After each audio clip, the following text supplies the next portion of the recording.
There's this stigma between high school dropout. Everybody always associates them with burger flippers. I knew I had the grit, the determination, and then I came across real estate and it just opened one door after the other. Within 5 years after that, I grew that to $50 million. And here I am 10 years later. So how many doors are you managing in total? On top of what I personally own, 324.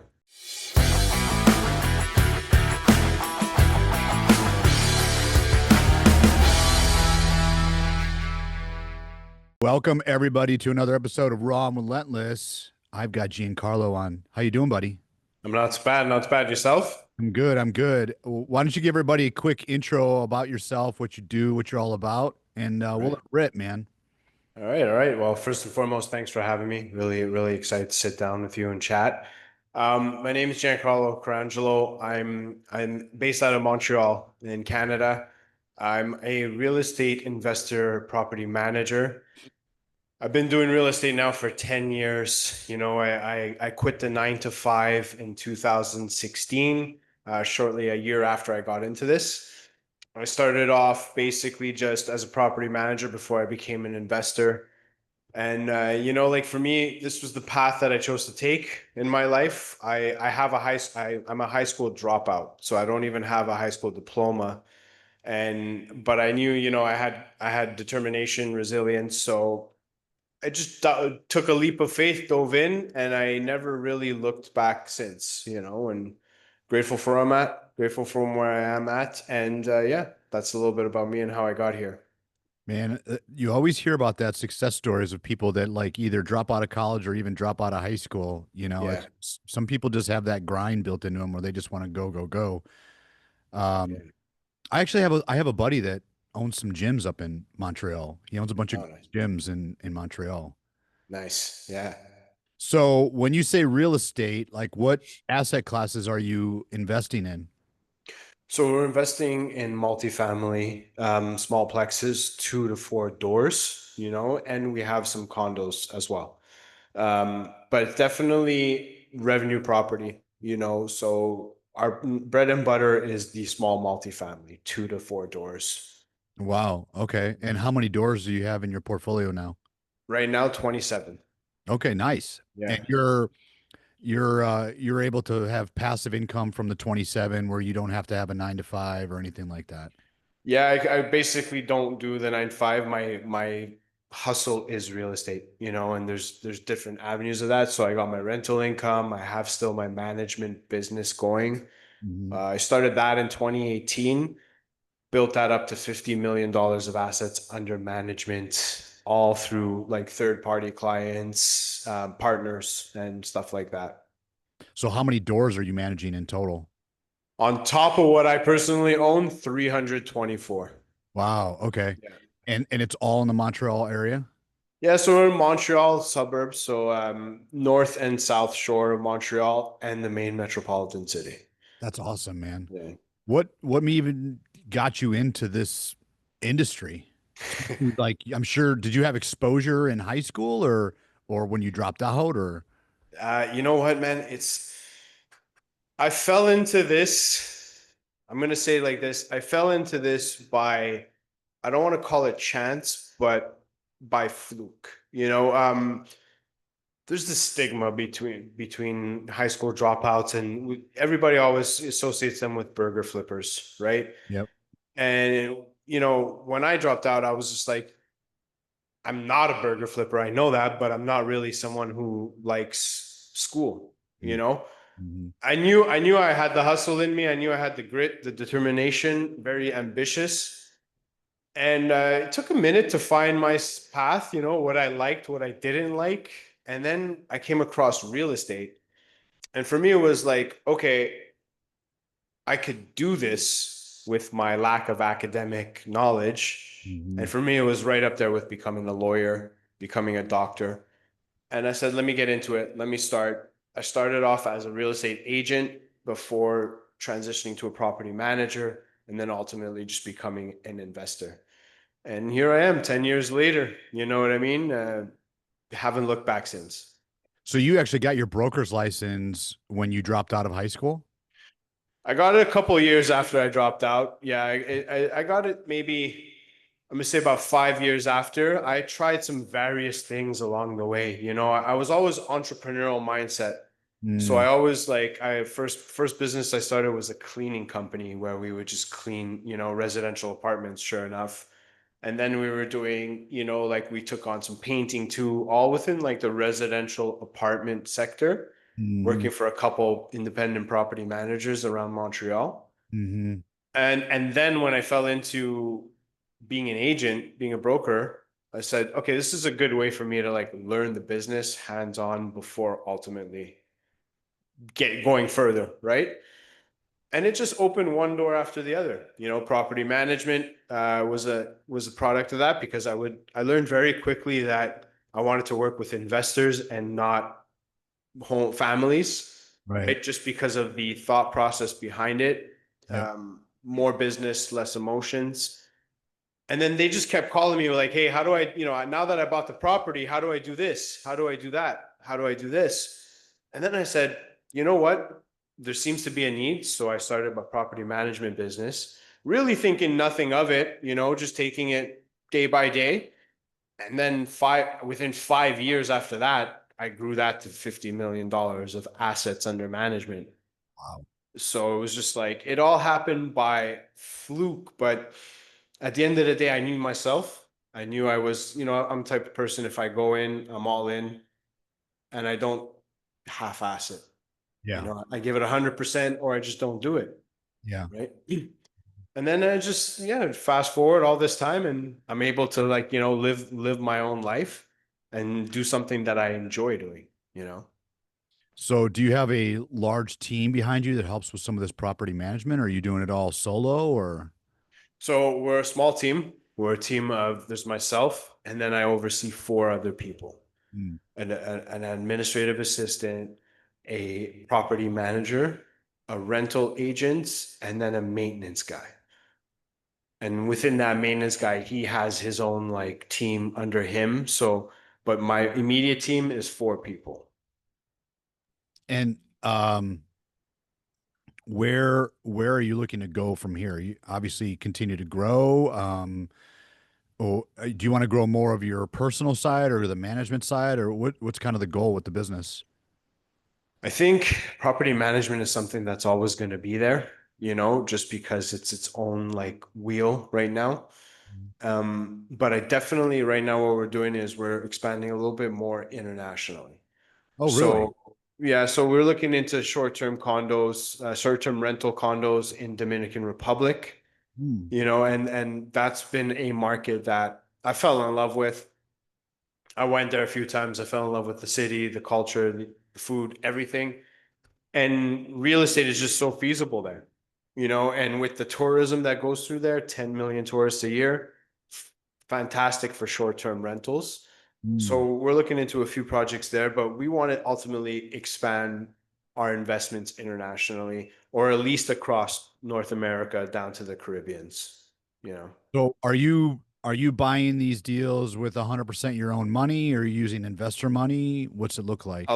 Yeah, so a lot of it is investor money. And funny that you asked that question because early on in my career, you get to a certain point where you kind of cap both financially and creatively, and you need to get a little bit more creative.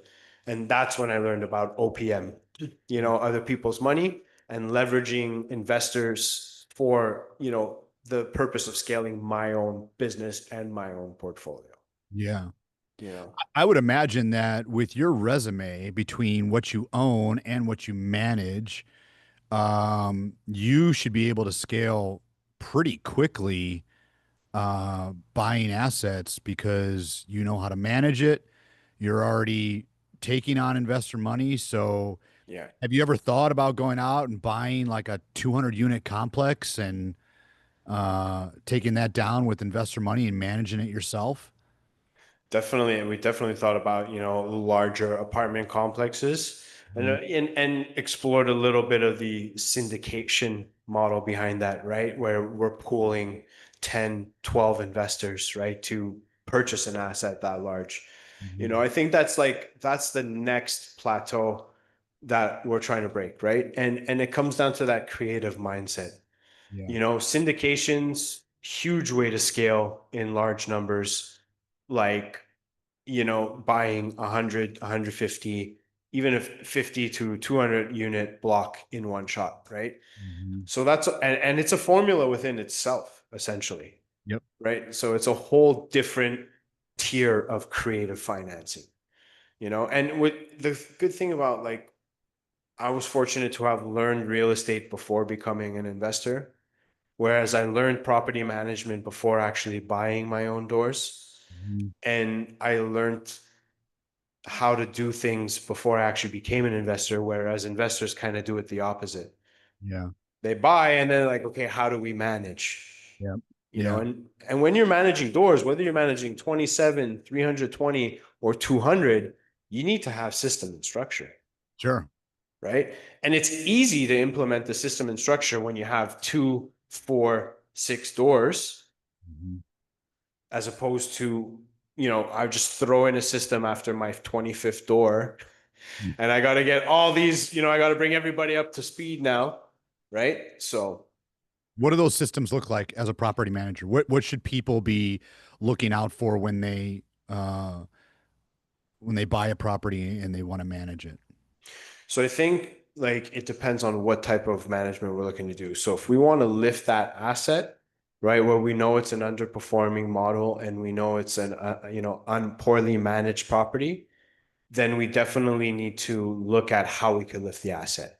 So apply certain methods like, you know, ameliorations or basically adding, like one thing that we did when we bought a small apartment building sixplex is we added wall mounted air conditioners in all these units, Hmm. which ultimately added a little extra to our rental value because people will pay that extra per month to have that air conditioning instead of installing air conditionings, right? Instead of So installing a window unit, you mean? instead of installing a window unit every like, you know, season, take it down, take it off, whatever, well, now I just got one there, and guess what, it heats as well in the winter. Yeah. So looking for ways to like lift that asset and optimize it, I think is definitely a form of the first form of management, I would say, when you're looking to invest. Mhm. Afterwards, when it's stabilized, you need to automate the systems with the tenants, right? You need to make sure that number one, you know, when you get to a certain point, you need to have an emergency system in place. What happens after 10 p.m. if there's an emergency while you're sleeping, right? Mhm. And you need to also automate the communication with tenants. Tenants have a frequency of doing, you know, just shooting, you know, demands and requests everywhere, but having it really structured and systematic.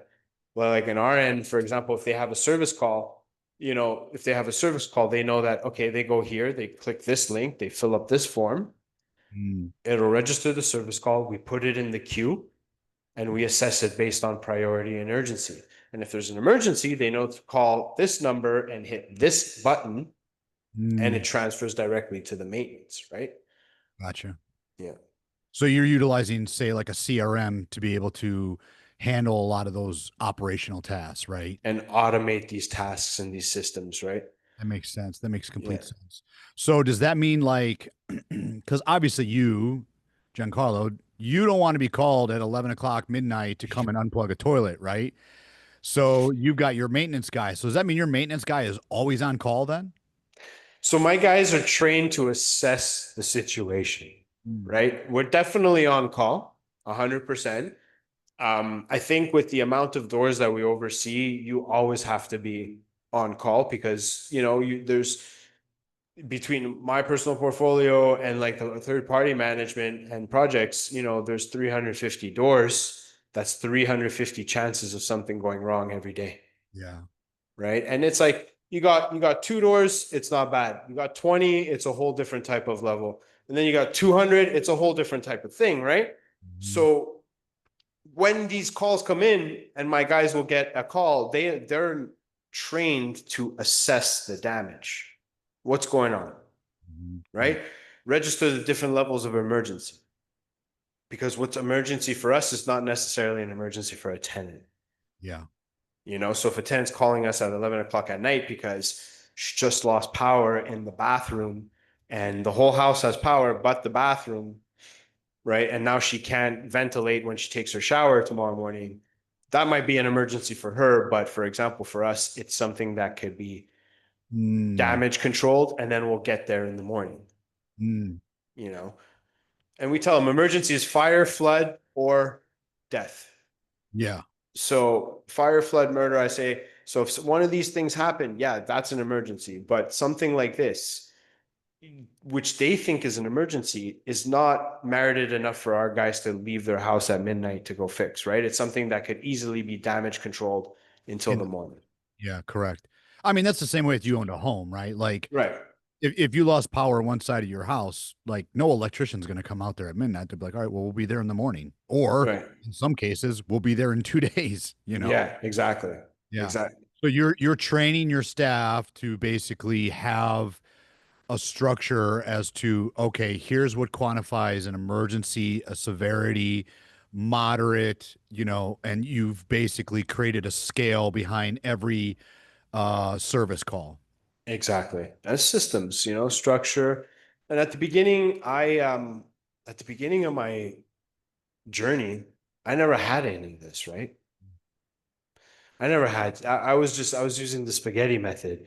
Throw a Yeah. bunch of wet spaghetti at the wall and then like whatever sticks, sticks. And that worked until it didn't work no more, right? Mhm. And when I say implement the systems from the beginning, because it's a lot easier to implement them 25, 50, 100 doors down the road, it's because I know that firsthand. Yep. Because when I fell into this property management business, it was kind of like, okay, I'm just going to be a handful of clients and everything. And next thing you know, we went from 20 doors to 100 doors, and it's like, okay, it's not the same system. Yeah. And then 100 doors to 150, and then 200 to 200, all the way to 300. You need to implement these systems, right? And it's a lot easier to implement them for yourself first and foremost. Mhm. Otherwise, you're running around like a chicken without a head, Yep. and nothing makes sense. And B, the tenants, right? Yep. So, Yeah. and the staff is trained like that as well. Yeah. That's something that I talk about on this podcast all the time. I mean, that's like anytime I come into a business, that is usually the number one thing I do is set up an SOP, standard operating Yeah, procedure. 100%. There's no way that you can scale unless you don't have standard operating procedures behind 100%. every main situation in a business, right? You're going to have your little mini fire drills that, of course, you're going to have to handle. But generally speaking, I love what you're doing because you're doing exactly what you should be in any business. Train the staff, empower the staff, create a procedure that allows you to work on the business rather than in the In the business. business, 100%. And, being in this for so long, like I've, I've went through all this stuff, Mhm. right? I've made all the mistakes. I've lacked all the systems. Trials and tribulations. But the problem with that is it costs you two things: Yeah. time, which costs you money. Mhm. So this is what we teach, whether we're working with people who, because we teach this stuff, right? So whether we're working with someone who wants to operate and build their own property management business, or an investor who wants to go from no doors to 10 doors, or, 3 doors to 12 doors, we teach them this stuff. Mhm. And why we teach them is because we know the negative effects of this. We know the cost of this, Mhm. right? And someone might say, yeah, but you know what? I only have, two, 3 unit buildings. I'll go there and cut the grass myself every Saturday and I'll save that money. Right. That's great. You're thinking as a property owner. You're not thinking as a landlord. You're not thinking as a property manager or an investor. Yep. Right? And now you can handle it because you only got 2 3 unit buildings. You can handle those lawns, but what happens when you got 10 3 unit buildings? You're going to spend your Saturday running around 10 places instead of with your wife and your kids. Yep. And this is what we teach people: implement these structures, right? Because they're a lot easier, and I'll repeat it again, to learn when there's less than implement when there's more. Mhm. Because when there's more, it'll cost you time to Mhm. get everybody up to speed.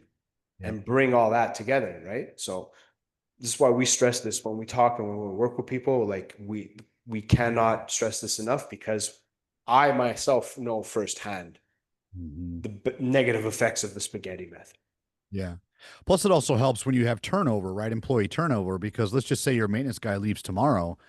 If you got the SOPs in place, when you hire somebody else, like it's easy to train up, you know? Exactly. Yeah.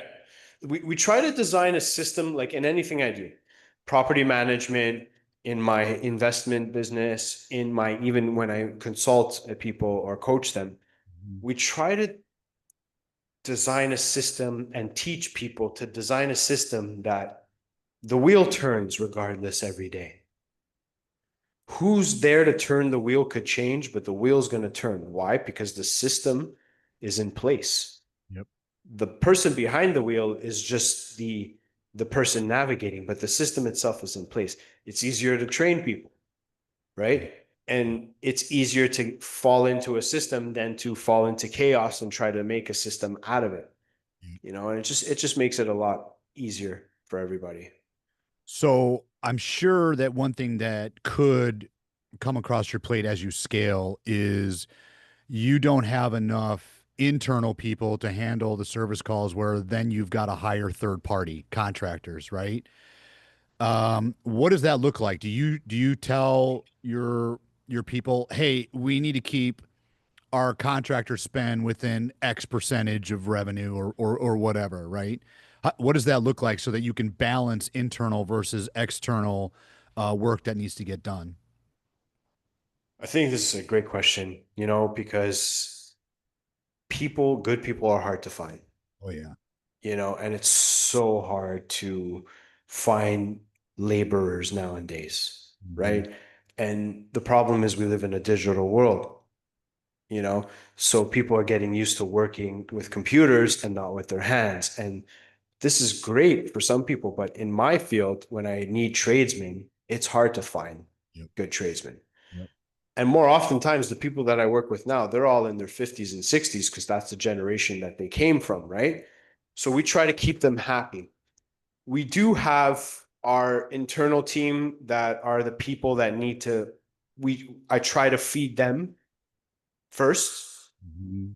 And then we have the third parties that we've already worked with in the past that we know work well, Mhm. that we trust, but we try to keep their delegation under 30%.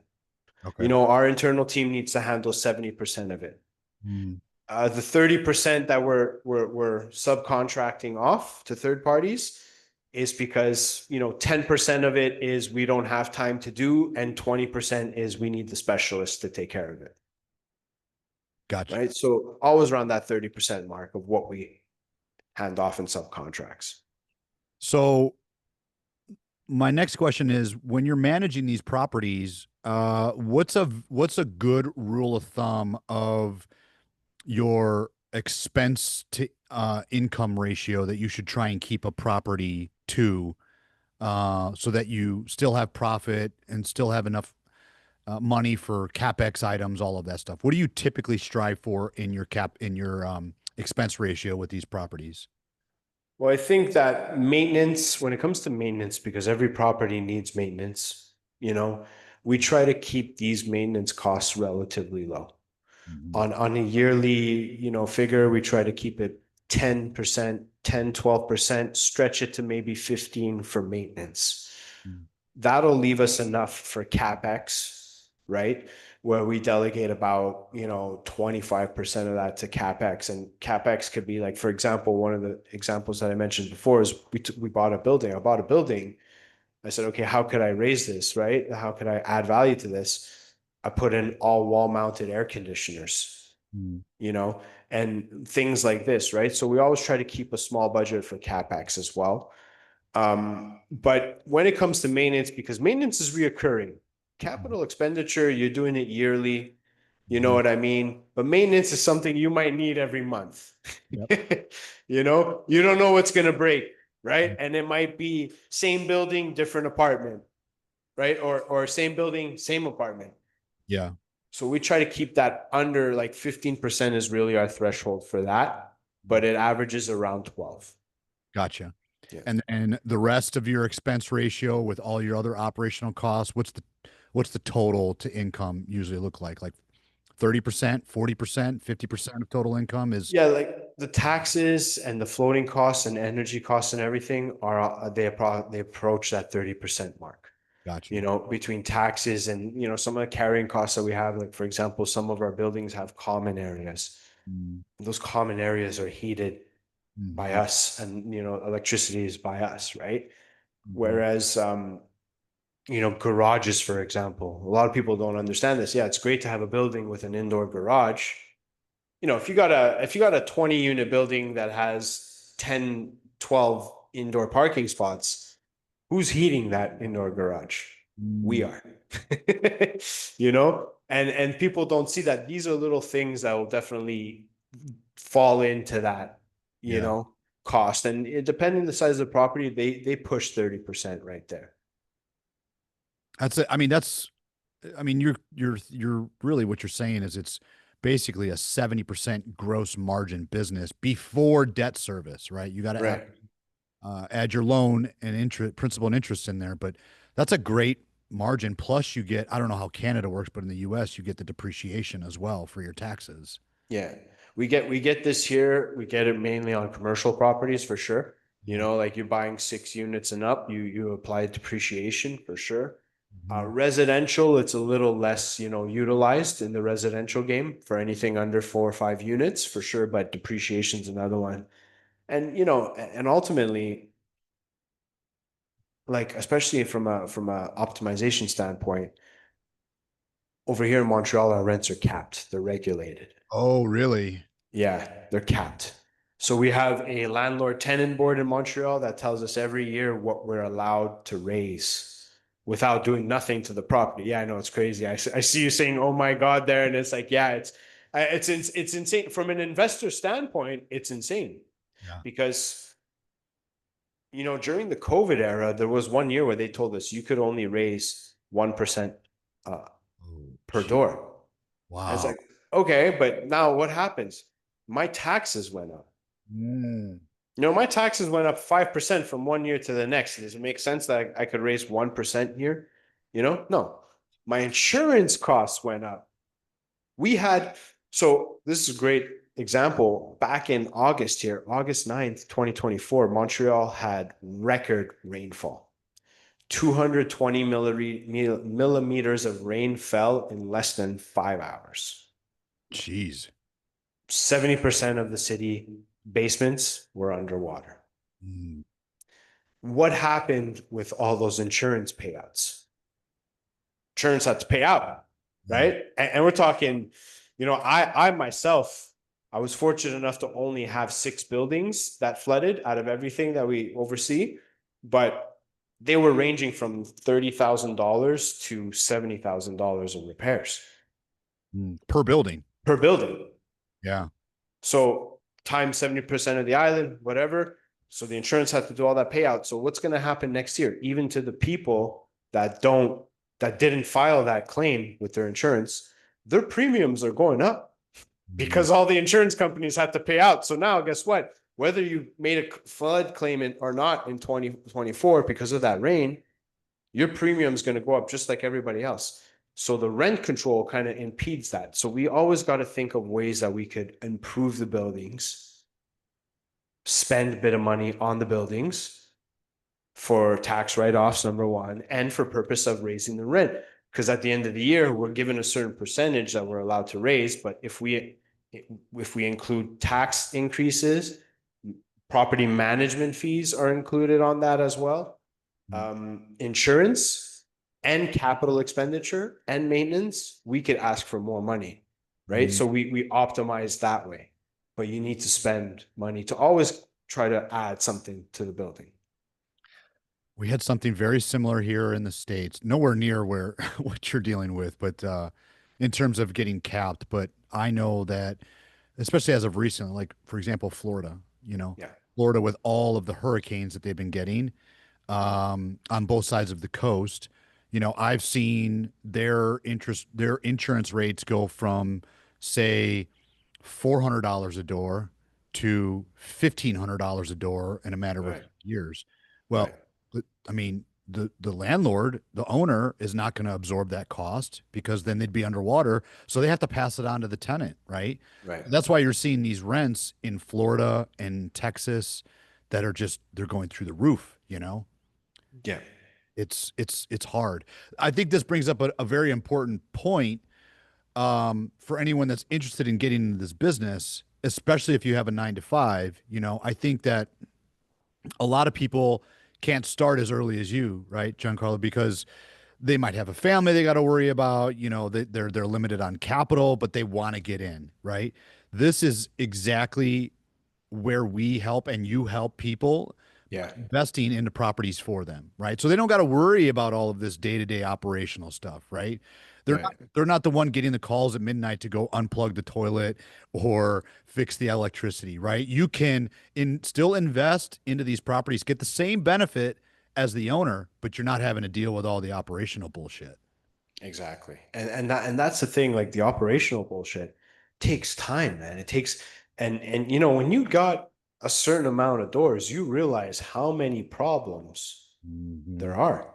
And there's stupid problems to have sometimes, Yeah. And sometimes it's the stupid problems that take the longest time to fix because nobody wants to do it, Yeah. right? You can't find anybody. And now a $500 repair that I need done might take 2, 3 months to do because the only people that do this type of work don't want to move for $500, Yep. right? So it's all problems and it's all bullshit that we deal with. And, but having that system in place helps alleviate some of that pressure, you Mhm. know?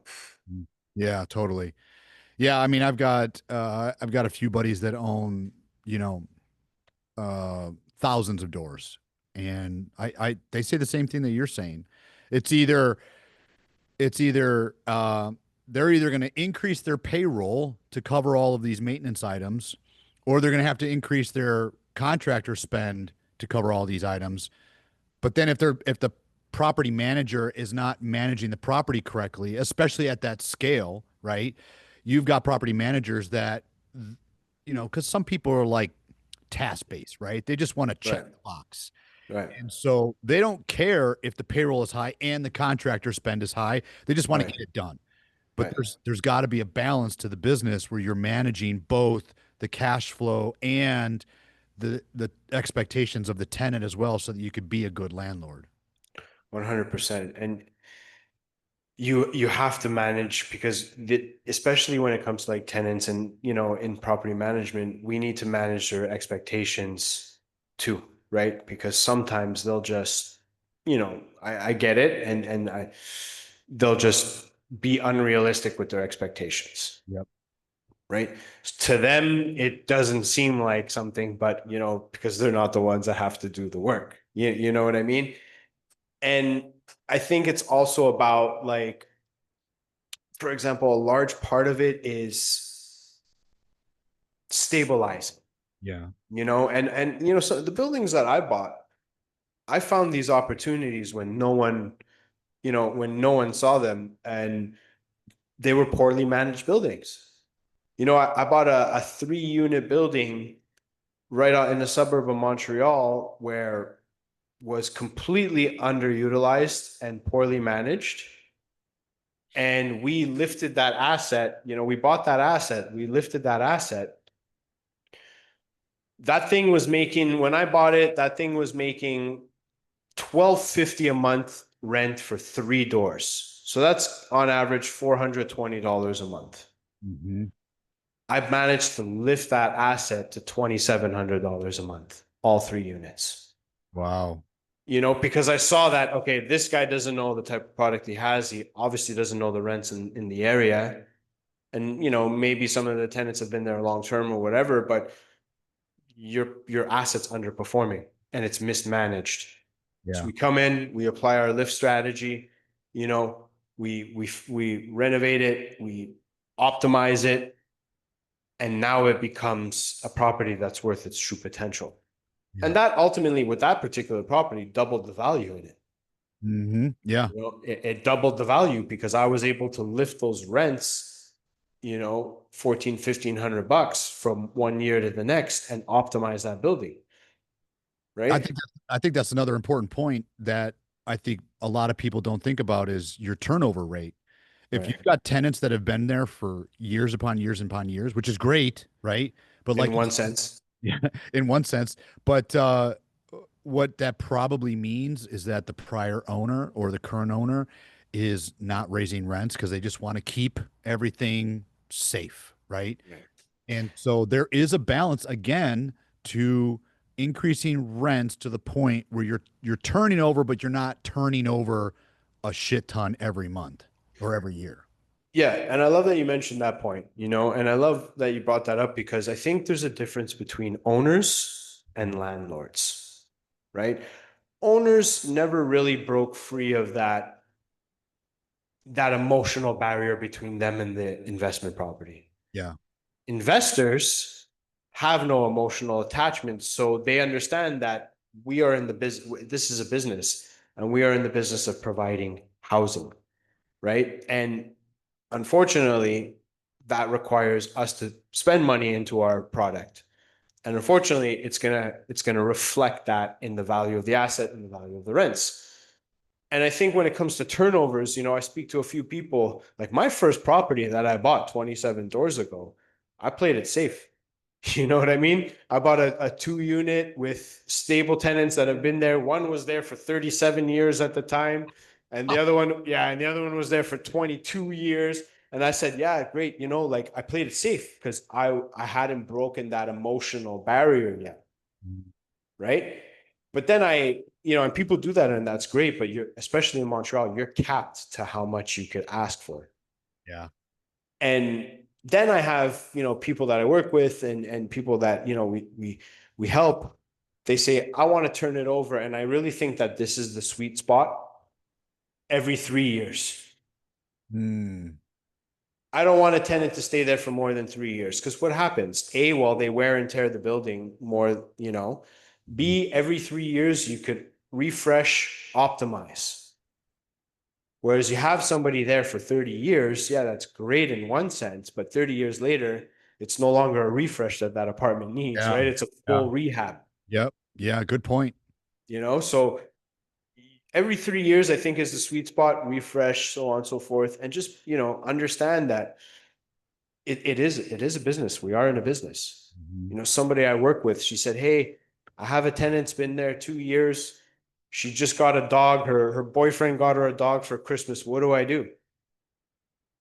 I love dogs. Don't get me wrong. I got a 70-pound pit bull sleeping, in the other room. I'm a dog man, but Yeah. I also understand that there are no bad dogs. There are just bad owners. Yep. And I know that I've had units with two dogs in them that you could eat off the floor. And I had units with one little 3-pound poodle in them that was all the baseboards chewed up. I Yeah. told her, charge a pet fee, Yep. charge a pet fee for $50 a month. She said, Mhm. I can't do that, this, that. I go, well, you need to break through that barrier. Mhm. Sure enough, she texted me. She said, I broke through that barrier. Thank you. You know what I mean? I managed to get this much extra per month. And doesn't necessarily mean exclude the pets, but understand that that pet might cost you $7,000 of damage, Yeah. $5,000 of damage, Yep. especially if they're peeing all over the house, right? Yep. Yeah. Like the little ones do often. Mhm. So it's about breaking that barrier. On top of that, I mean that's a fantastic point. On top of that, what a lot of people don't consider as well, beyond the damage, is that if that dog, like you said, there's no bad dogs but bad owners. If they've got that dog and that dog bites another tenant, Right. and the attorney gets a hold of that, they're not going after just that tenant. They're going after Right. everybody under the sun that's on that property. Right. 100%. Right. Behind that, there's Uh, liability. 100%. And and there's a stick, like look, like I said, I got a pit bull here, and there's a stigma around pit bulls, right? Mhm. You know what I mean? And again, he's a big baby of mine, but I've had tenants with pit bulls where one of my buildings, actually, funny story, we talk about pit bulls. There was an illegal pit bull breeding operation going on, a Gee. backyard breeder right under my nose. When I didn't know, when she applied for the apartment, it was a cute little family relocating. husband, wife, kid, Mhm. no animals. And then next thing you know, there's like seven pit bulls in there and she's breeding them and she's selling them. And there was an SPCA investigation on her. And I'm getting calls from every news channel in Montreal about this story. You know what I mean? And I didn't know, Yeah. right? Yeah. And again, I can't blame the dogs.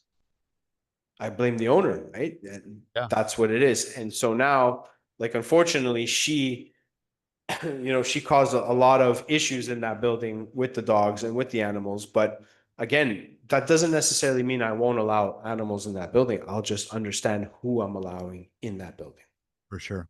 you know? Um, are cap rates similar in Canada to what they are in the US? Do you think? There's man, there's a wide gap between US markets and Canadian real estate markets right now. Yeah. And I think that our cap rates are fairly high here, Mm. you know.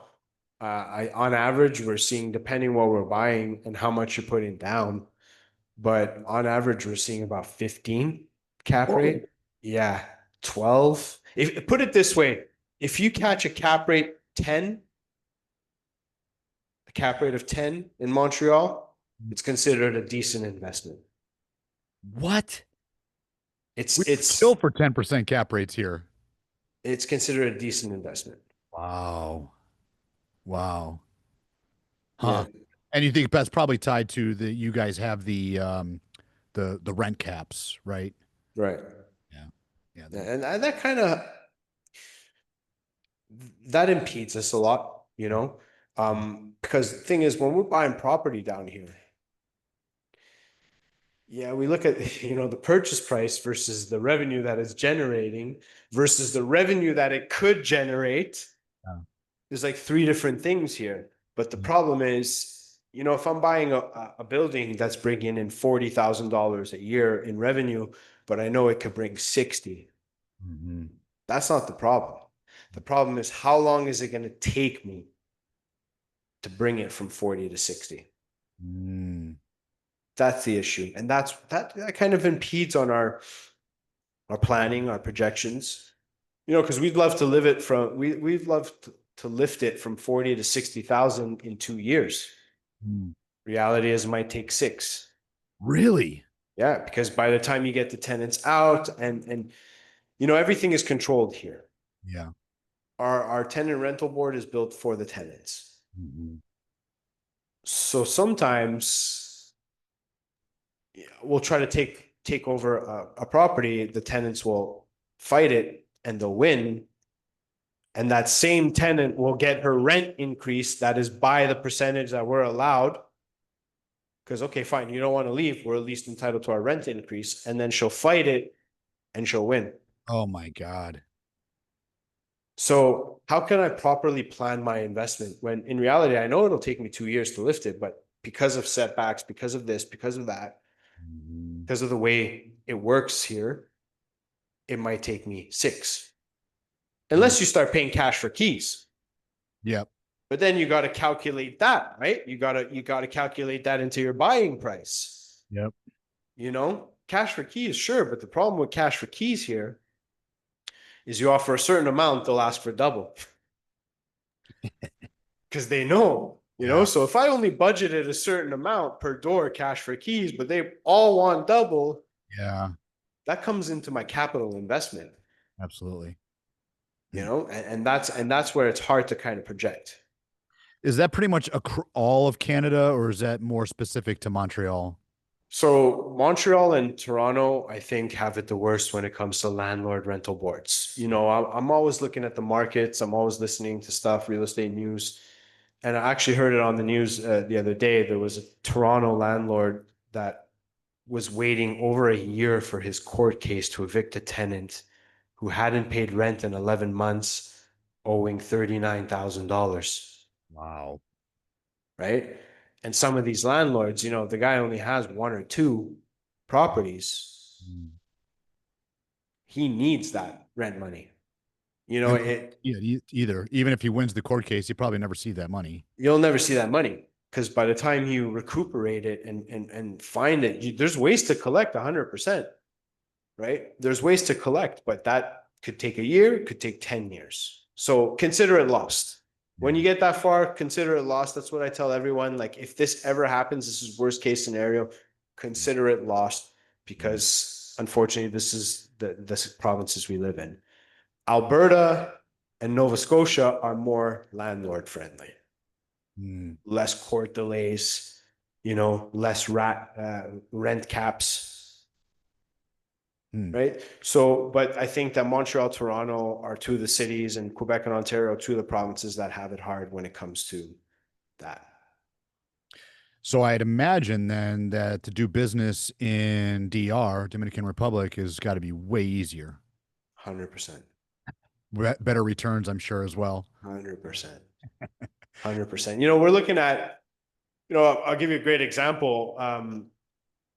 Condo down in DR, right? We paid 130,000 US. We're generating $25,000 a year on Airbnb US Net gross. growth. After we pay everything, right? We get that 18, that 19. Oh, But that number goes a lot further than here. sure. Here, when we're buying a property, we're spending 500,000 to Mm. get 40,000 gross, Yeah. you know? Yeah. So it's a lot easier, it's a lot more feasible, it pays a lot more. It's a Nice. lot more profitable investment. Have you ever looked into any like boutique hotels in DR at all? This is something that one of my friends has done. He's done it in Costa Rica. Yeah. Yeah, he's done it in Costa Rica, and it seems like a fascinating project. It's definitely something that we're looking into. Yeah. I would not say no to it down the line, Okay. you know. But Yeah. he bought in Costa Rica. He invested in a 6-unit boutique hotel. Yeah. I can't tell you the numbers. I don't remember. He told me about it, but it just seems so feasible and profitable. I got a buddy out of California that does it. He owns a few in California. He just bought one in Tulum, Right. Mexico. I can't remember how many total boutique hotel doors he has. I want to say it's got to be pushing 100, if not more, in his portfolio right now. He also invests in multifamily, but he has pivoted hard into the boutique hotel industry because one, he was also in the Airbnb space, but in the US, a lot of these cities are cracking down on the Airbnb, Yeah. giving you one permit, or if there's an HOA, they don't even allow the Airbnb. So that's what made him switch to this boutique hotel because the that particular asset class has an aging demographic where these owners don't have an exit strategy.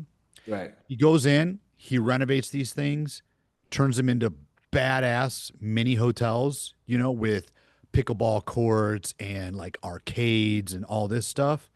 He's crushing it. Yeah. Um, I should make an intro if that's something you're interested in. Because if you're already in DR and there's opportunity, like he could be a great connection for you. Yeah, that would be awesome. I mean, this boutique hotel space is definitely something, and I'm part of a few like investor communities. Mm.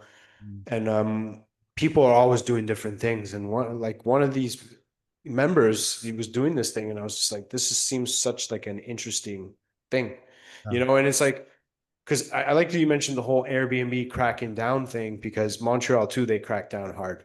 I'm sure. They and they said it was because there was a shortage of housing units for long-term rentals. I'll call it what it is. Yeah. Uh, People were making money. Yeah. You know what I mean? And that's why they cracked down, because it became a thing where at first you didn't need permitting for it, but now you do. Mm, And then all of a sudden, a year or 2 years after they introduced the permitting, it was you can't Airbnb on the entire island of Montreal. You could only Airbnb in this little sector. mm, And now it became something like you can't Airbnb in this little sector. You could only Airbnb during these months. yeah. That's crazy. And it's like, oh, it's because there's a shortage of housing. During 2020 to 2022, there was, crazy rental market, Yeah. right? And crazy, and our rents jumped high and the demand was there, right? And that's when they started, oh, it's because there's a shortage of housing. I was like, no, I think it's because people are making money. Let's call it what it is. But in DR, anything goes. That's awesome. There is no regulations. There's very little rules. Development companies are actually building developments Mhm. of 100, 200 units, like resorts, like hotel resorts, Mhm. with the purpose of Airbnb. So they put together a turnkey service where, okay, now I want to buy a property in your complex. Not only does it have all the services like the pool, the gym, the spa, the arena, the tennis court, all that stuff, but we have the development company came with an exclusive agreement with a property management company on site Mm. to manage your Airbnbs. Really? So you didn't even have to manage them? So you don't even have to manage. You pay the premium, right? Like anything else, and it comes off of your gross revenue, Yeah. right? Comes off of your gross revenue, but it doesn't cost that much, Yeah. and at least I know, okay, I have somebody on site that if I got to check out at 11 and a check in at 4, the Mhm. team's going in there at 12, turning it over by 3, Yep. and it's ready for the next guest. Yeah. Right. And it's become a growing trend, Canadians lately, going down to the Caribbeans. The money, the product of what you're purchasing just goes further. Mhm. Down there, 200,000 US will get you a 2 bedroom, 2 bathroom condo. In Montreal, that same condo will be 450,000. And that $200,000 condo is probably on the beach. Yeah, exactly. Yeah. Yeah. Yeah. And there's no winter. Yeah. And there's no Montreal traffic. Yeah. So definitely. Yeah. I love it, dude.